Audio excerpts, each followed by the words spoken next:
കൂട്ടരിവർ കുഞ്ഞാടിൻ്റെ രക്തം തന്നെ തങ്ങളങ്ങി നന്നായി വെളുപ്പിച്ച കൂട്ടരിവർ. ഞങ്ങളുടെ ചർച്ചിൽ രാവിലെ ആദ്യത്തെ ആരാധന 5:45 ആരംഭിക്കുന്നത്. രണ്ടാമത്തെ ആരാധന 9:15 ഈ രണ്ട് ആരാധനയിലും പങ്കെടുക്കും. 5:45 ആരാധനയ്ക്ക് 5:15, 5:30 അതിനു മുമ്പേ അവർ എത്തിയിരിക്കും.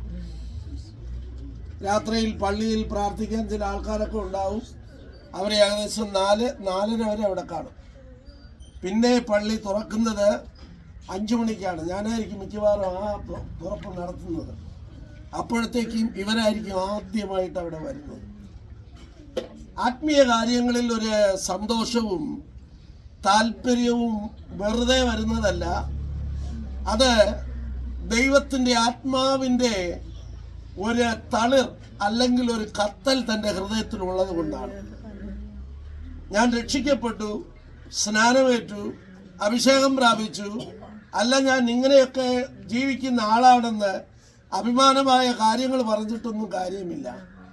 രക്ഷിക്കപ്പെട്ടവർക്ക് രക്ഷയുടെ സന്തോഷം അവിടെ ഹൃദയത്തിൽ ഉണ്ടാകണം. കാരണം അവരുടെ പേരാണ് ജീവന്റെ പുസ്തകത്തിൽ എഴുതപ്പെട്ടിരിക്കുന്നത്. നാം വായിച്ച, നമ്മൾ പാടിയ ഈ പാട്ട് സമയമാമൃതത്തിൽ എന്ന ഗാനം എഴുതിയ നാഗൽ സാഹിബാണ് ആ പാട്ട് എഴുതിയത്. അദ്ദേഹം കോളറയുടെ അസുഖം പിടിച്ച് കടൽ തീരത്ത് കൂട്ടമായ ആൾക്കാർ മരിക്കുന്ന കാലത്ത് ജർമ്മനിയിൽ വന്ന ഈ മനുഷ്യനോട് ആ പ്രിയപ്പെട്ടവർ അവിടുത്തെ പഞ്ചായത്തിലെ ആൾക്കാർ ചോദിച്ചു, നിനക്ക് ജീവനോടെ നാട്ടിൽ പോകണ്ടേ, നിനക്ക് പേടിയില്ലേ? അദ്ദേഹം പറഞ്ഞു, എനിക്കൊരു പേടിയില്ല, എൻ്റെ പേര് ജീവന്റെ പുസ്തകത്തിൽ എഴുതിയിരിക്കുന്നു. അന്നത്തെ ശുദ്ധീകരണ മരുന്നെന്ന് പറയുന്നത് വെറും ചുണ്ണാമ്പ് മാത്രമുള്ള ഒരു കാലമാണ്. തേയിലയും കുടിച്ച് എങ്ങനെയെങ്കിലും രക്ഷപ്പെടാമെന്ന് ആഗ്രഹിക്കുന്ന ഒരു കാലഘട്ടമായിരുന്നു. അന്നത്തെ പ്രത്യാശ ഇപ്പോഴും നഷ്ടപ്പെട്ടു പോയിട്ടില്ല. ഇതിൻ്റെ അകത്തിരിക്കുന്ന ജീവിക്കുന്ന ദൈവമക്കളെ ഓർത്ത് കർത്താവിനെ ഞാൻ സ്തുതിക്കുന്നു. ആർക്കെങ്കിലും ഈ കവിയുന്ന പ്രത്യാശ ഇല്ല എങ്കിൽ നിങ്ങളും കർത്താവായ യേശു ക്രിസ്തുവിന്റെ രക്തത്താൽ പാപമോചനത്തിന്റെ നിശ്ചയം നേടി. ഞാൻ സാധാരണ പറയാറുണ്ട്, കർത്താവിന്റെ സന്നിധാനത്തിൽ ഒരു ജീവന്റെ പുസ്തകമുണ്ട്. ആ നല്ല വെള്ള നിറമുള്ള ആ വെള്ള പേപ്പറിൽ യേശു ക്രിസ്തുവിന്റെ രക്തത്തിന്റെ നിറമുള്ള ചുവപ്പ് മഷിയുണ്ട്. നിങ്ങളുടെ പേരും വിലാസവും അവിടെ എഴുതപ്പെട്ടിട്ടുണ്ട് എന്ന് 100% ഉറപ്പില്ലാത്തവർ, നിങ്ങൾ ഇന്ന് തന്നെ ഇത് തന്നെ രക്ഷയുടെ സമയം കാലം ഇനി ഒരു ദിവസം നമുക്കില്ല. അതിന്റെ ഒരു നല്ല സാക്ഷിയാണ് ഇവർ. ഇവരെ രാവിലെ ആശുപത്രിയിൽ കൊണ്ടുവന്നപ്പോൾ എനിക്ക് ഒരാൾ ഫോൺ ചെയ്തു. ഇതിൻ്റെ ഇടയ്ക്ക് ഒരാൾ ഓടി വന്നു, വളരെ സീരിയസ് ആണ്, വേറെ ഏതെങ്കിലും കൊണ്ടുപോകണമായിരിക്കും. ഞാനവിടെ കയറിപ്പോയപ്പോൾ ഡോക്ടർ എന്നെ വിളിച്ചിട്ട് പറഞ്ഞു, എല്ലാം കഴിഞ്ഞിരിക്കുകയാണ്, പിന്നെ ഇനി വീട്ടിൽ കൊണ്ടുപോകുന്നതാണ് നല്ലതെന്ന് പറഞ്ഞു. കാണാനും കേൾക്കാനും ഒക്കെ എല്ലാം പെട്ടെന്നായി. ഇവിടെ ഇരിക്കുന്ന പ്രിയപ്പെട്ടവരെ, അടുത്ത് ഇതുപോലെ തട്ടുകിട്ടി ആൾക്കാരെ വിളിച്ചു കൂട്ടുന്നത് ഏത് വീട്ടിലാണെന്ന് ആർക്കറിയാം. നമ്മുടെ യേശു വരാറായി. അതിനായിട്ട് നാം ഒരുങ്ങുക, പ്രത്യാശയുള്ളവരായിട്ട് ജീവിക്കുക. തിരുവചനത്തിൽ നിന്ന് ചില വാക്യങ്ങൾ വായിച്ച് ഈ ശുശ്രൂഷ ഇവിടെ അവസാനിക്കുകയാണ്. സഹോദരന്മാരെ, നിങ്ങൾ പ്രത്യാശയില്ലാത്ത മറ്റുള്ളവരെ പോലെ ദുഃഖിക്കാതിരിക്കേണ്ടതിന് നിദ്ര കൊള്ളുന്നവരെ കുറിച്ച് അറിവില്ലാതിരിക്കരുത് എന്ന് ഞങ്ങൾ ആഗ്രഹിക്കുന്നു. യേശു മരിക്കുകയും ജീവിച്ചെഴുന്നേൽക്കുകയും ചെയ്തു എന്ന് നാം വിശ്വസിക്കുന്നു എങ്കിൽ അങ്ങനെ തന്നെ ദൈവം നിദ്ര കൊണ്ടവരെയും യേശു മുഖാന്തരം അവനോടുകൂടെ വരുത്തും.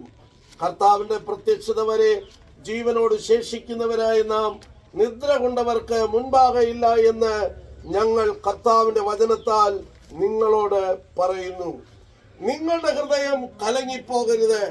ദൈവത്തിൽ വിശ്വസിപ്പീൻ, എന്നിലും വിശ്വസിപ്പീൻ. എന്റെ പിതാവിന്റെ ഭവനത്തിൽ അനേകം വാസസ്ഥലങ്ങൾ ഉണ്ട്. ഇല്ലെങ്കിൽ ഞാൻ നിങ്ങളോട് പറയുമായിരുന്നു. ഞാൻ നിങ്ങൾക്ക് സ്ഥലമൊരുക്കുവാൻ പോകുന്നു. ഞാൻ പോയി നിങ്ങൾക്ക് സ്ഥലമൊരുക്കിയാൽ ഞാൻ ഇരിക്കുന്ന ഇടത്ത് നിങ്ങളും ഇരിക്കേണ്ടതിന് പിന്നെയും വന്ന് നിങ്ങളെ എൻ്റെ അടുക്കൽ ചേർത്തുകൊള്ളും. നീതിമാൻ നശിക്കുന്നു, ആരും അത് ഗണ്യമാക്കുന്നില്ല. ഭക്തന്മാരും കഴിഞ്ഞു പോകുന്നു. സ്തുതിക്കും പാത്രം യേശുവേ, നീ സ്വർഗ്ഗത്തിൽ എന്റെ നാമം എഴുതി ആരും എടുക്കാത്ത സന്തോഷം.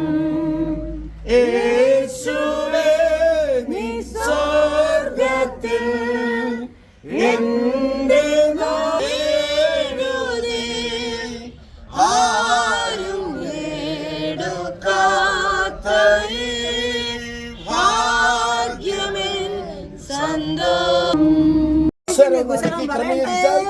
മറ്റുള്ളവർക്ക് സൗകര്യമായിരിക്കും. എന്റെ ഫോൺ വിളിക്കണ്ട അപ്പു, എനിക്ക് കുശലം പറയട്ടെ. എന്റെ ചെല്ലക്കിളിയെ, എന്റെ അപ്പോ, എനിക്ക് ആരില്ല അപ്പച്ചോ, എന്റെ ചാച്ചിയെ. അയ്യോ, എനിക്ക് വയ്യ പൊന്നു മക്കളെ. അയ്യോ, എപ്പോ ഇന്ന് രാവിലെ എന്നോട് പറഞ്ഞിട്ട് എവിടെ പയ്യേ പൊന്നു മക്കളെ. അയ്യോ, എന്റെ ചാച്ചി.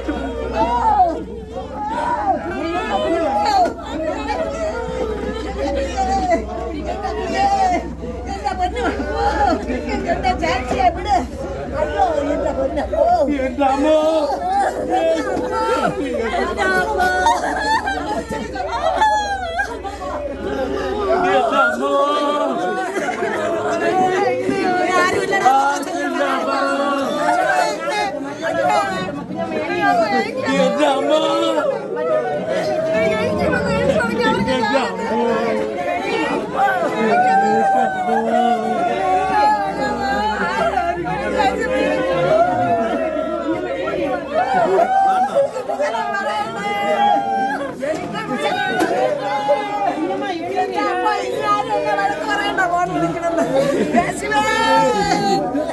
അയ്യോ, എന്റെ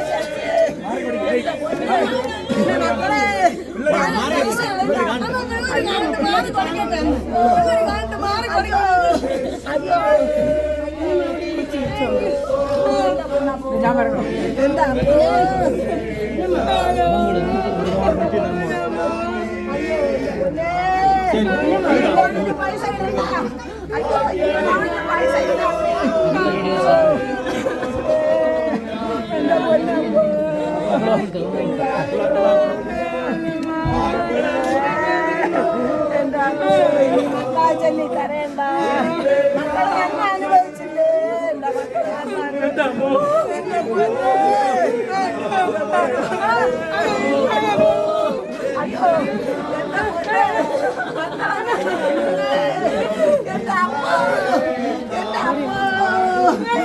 അപ്പോ ഇങ്ങനെ പറയണ്ടേ. ഞാൻ ഫോൺ വിളിക്കൂലേ. അയ്യോ,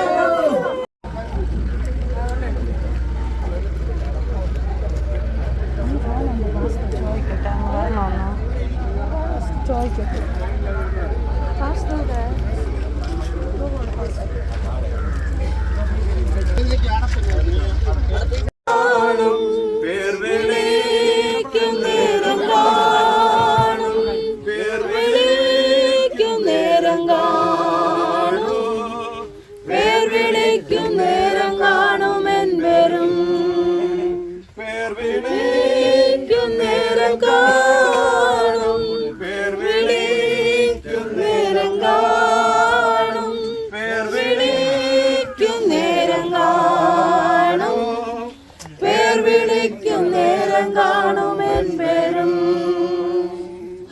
പ്രിയമുള്ളവരെ, സഹോദരന്മാരെ, ശ്രദ്ധിപ്പീൻ. മാംസരക്തങ്ങൾക്ക് ദൈവരാജ്യത്തെ അവകാശമാക്കുവാൻ കഴിയുകയില്ല. ദ്രവത്വം അദ്രവത്വത്തെ അവകാശമാക്കുകയില്ല എന്ന് ഞാൻ പറയുന്നു. ഞാനൊരു മർമ്മം നിങ്ങളോട് പറയാം. നാം എല്ലാവരും നിദ്ര കൊള്ളുകയില്ല. എന്നാൽ അന്ത്യ കാഹളനാദത്തിങ്കിൽ പെട്ടെന്ന് കണ്ണിമയ്ക്കുന്നിടയിൽ നാം എല്ലാവരും രൂപാന്തരപ്പെടും. കാഹളം ധ്വനിക്കും. മരിച്ചവർ അക്ഷയരായി ഉയർക്കുകയും നാം രൂപാന്തരപ്പെടുകയും ചെയ്യും. ഈ ദ്രവത്വമുള്ളത് അദ്രവത്വത്തെയും ഈ മർത്യമായത് അമർത്യത്തെയും ധരിക്കണം. ഈ ദ്രവത്വമുള്ളത് അദ്രവത്വത്തെയും ഈ മർത്യമായത് അമർത്യത്തെയും ധരിക്കുമ്പോൾ മരണം നീങ്ങി ജയം വന്നിരിക്കുന്നു എന്ന് എഴുതിയ വചനം നിവൃത്തിയാകും. ഹേ മരണമേ, നിന്റെ ജയം എവിടെ? ഹേ മരണമേ, നിന്റെ വിഷമുള്ള എവിടെ? മരണത്തിന്റെ വിഷമുൾ പാപം, പാപത്തിന്റെ ശക്തിയോ ന്യായപ്രമാണം. നമ്മുടെ കർത്താവായ യേശു ക്രിസ്തു മുഖാന്തരം നമുക്ക് ജയം നൽകുന്ന ദൈവത്തിന് സ്തോത്രം. അതുകൊണ്ട് സഹോദരിയെ, നീ പൊയ്ക്കൊള്ളുക. കാലാവസാനത്തെങ്കിൽ നിന്റെ ഓഹരി പ്രാപിപ്പാൻ എഴുന്നേറ്റു വരിക.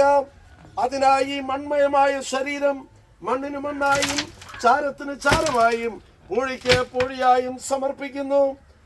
സഹോദരന്മാരെ, നിങ്ങൾ ഉറപ്പുള്ളവരും കുലുങ്ങാത്തവരും നിങ്ങളുടെ പ്രയത്നം കർത്താവിൽ വ്യർത്ഥമല്ല എന്നറിഞ്ഞിരിക്കിയാൽ കർത്താവിന്റെ വേലയിൽ എപ്പോഴും വർത്തിച്ച് വരുന്നവരും ആകുവീൻ. നമുക്ക് പ്രാർത്ഥിക്കാം. ജീവന്റെ ഉടയവനും സകല ജാതികളെയും ന്യായം വിധിക്കുന്നവനുമായ ദൈവമേ, നിനക്ക് സ്തോത്രം. ശരീരമായി മന്ദിരം പുനരുത്ഥാനത്തിന്റെ ശക്തിയാൽ നിറച്ച് വാഗ്ദത്ത നിവൃത്തിക്കായി കാക്കപ്പെടുന്ന കൃപകൾക്കായി സ്തോത്രം ചെയ്യുന്നു. കർത്താവേ, ഈ സ്ഥലത്തെയും ഈ സാഹചര്യത്തെയും ദൈവസന്നിധിയിൽ ഏൽപ്പിക്കുന്നു. കർത്താവായ യേശുക്രിസ്തുവിന്റെ വരവ് വരെ, വിശുദ്ധന്മാരുടെ പുനരുത്ഥാനത്തിന് ദിനം വരെ ഈ സ്ഥലം കാക്കപ്പെടുമാറാകട്ടെ. തിരുസന്നിധാനത്തിൽ അടിയങ്ങളെ താഴ്ത്തി ഏൽപ്പിക്കുന്നു. കർത്താവേ, വേറുപാടിന്റെ ദുഃഖമല്ല, പ്രത്യാശയുടെ ഭക്തി നിർഭരമായി ഞങ്ങൾ ഒരുങ്ങുവാൻ ഞങ്ങൾ ഓരോരുത്തരെയും അങ്ങ് സഹായിക്കുമാറാകണമെന്ന് പ്രാർത്ഥിക്കുന്നു. എന്റെ പാറയും എന്റെ വീണ്ടെടുപ്പുകാരനുമായ യഹോവേ, എന്റെ വായിലെ വാക്കുകളും ഹൃദയത്തിലെ ധ്യാനവും നിനക്ക് പ്രസാദകരമായിരിക്കാൻ ഞങ്ങളെ നീ കാത്തുകൊള്ളുമാറാകണമേ എന്ന് പ്രാർത്ഥിക്കുന്നു. വേർപാടിന്റെ ദുഃഖത്തിൽ കഴിയുന്ന പ്രിയപ്പെട്ടവർ, ഈ പ്രത്യാശയിൽ നിറയുന്നവരും ഭക്തിപൂർവ്വം ജീവിപ്പാനും ഒരു ദൈവകൃപ നൽകി ഞങ്ങളെ ഇവിടെ നിന്ന് അയക്കുമാറാകണമെന്ന് പ്രാർത്ഥിക്കുന്നു. ഇനി ഞങ്ങൾ ദുഃഖിക്കുന്നവരായിട്ടല്ല, ഈ ശരീരത്തിന്റെ കടപ്പാടുകൾ നിർവഹിച്ചിരിക്കാൻ സന്തോഷത്തോടും പ്രത്യാശയോടും ഇവിടെ മടങ്ങുവാൻ ദൈവത്തിന്റെ കൃപ പൂർണ്ണമായി ഞങ്ങളെ നിറയ്ക്കുമാറാകണമെന്ന് പ്രാർത്ഥിക്കുന്നു. കുടുംബാംഗങ്ങളെയും സ്നേഹിതരെയും സഭയിലെ